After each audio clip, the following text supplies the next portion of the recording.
Do you know that Lisbon-New York round-trip flight would generate about the same level of emissions as a European citizen heating his home for an entire year? In 2022, there were 28.2 million flights, contributed to nearly 1 billion tons of CO2 from aviation sector, or about 2% of total CO2 produced annually by human activity.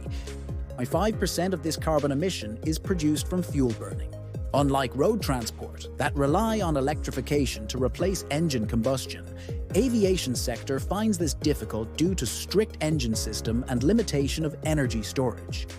Therefore, decarbonization strategy in aviation sector rely on the use of renewable or waste-derived fuels, commonly known as a sustainable aviation fuel. The SAF industry is still in early development. In 2024, production capacity will not exceed 1.5 million tons, but we expect demand to rise due to regulation and voluntary airline commitments to accumulate to more than 20 million tons in 2030. Generally, the SAF production process is to obtain synthetic paraffinic kerosene. However, the fuel produced from SPK lacks aromatics and cyclic chain alkanes, and therefore needs to be blended with fossil-based kerosene. Indonesia is among the first countries who introduced blending mandate for SAF.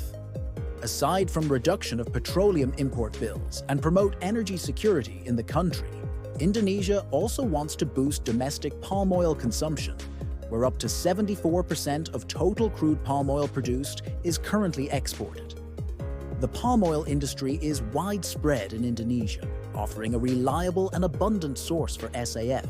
Aviation sector is strictly regulated. SAF needs to fulfill the standard specification, such ASTM D165 and ASTM D7566.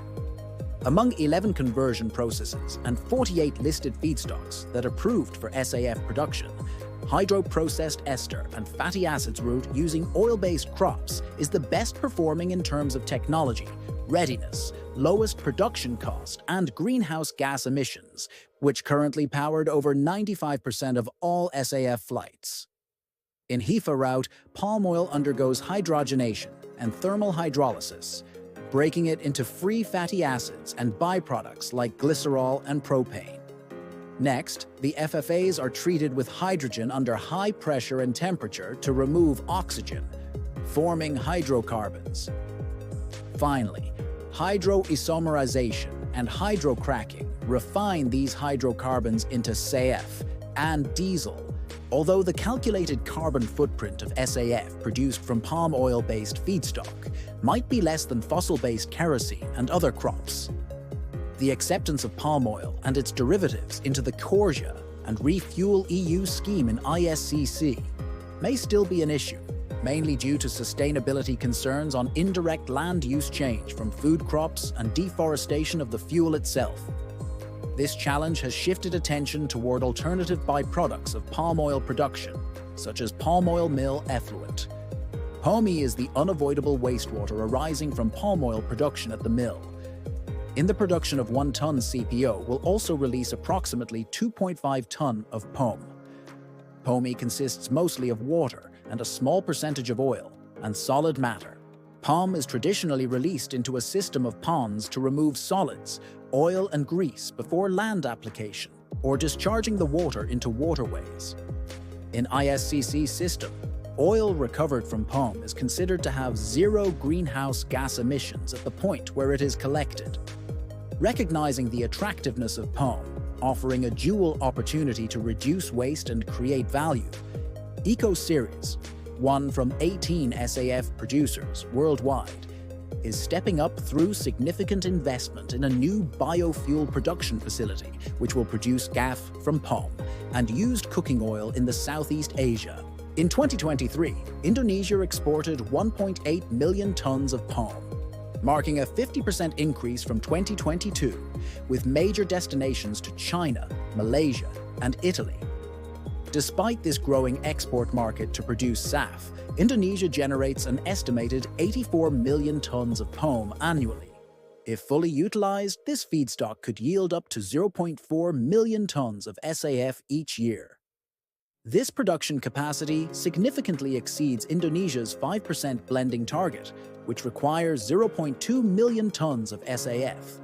While POME presents a promising feedstock for SAF production in Indonesia, achieving its full potential requires strong policy support, including incentive scheme for domestic biofuel development, since the production cost of SAF currently costs around 2 to 3 times more than fossil fuel kerosene, which majorly contributed by raw material procurement.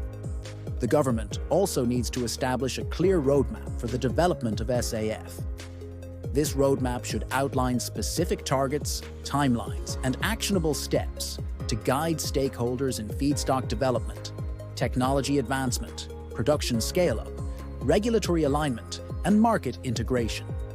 Fostering collaboration among key stakeholders is also essential, such as strategic partnership between Pertamina, ITB, Garuda Indonesia, GAPKI, Ministry of Energy and Natural Resources as a model for integrated efforts to drive SAF development.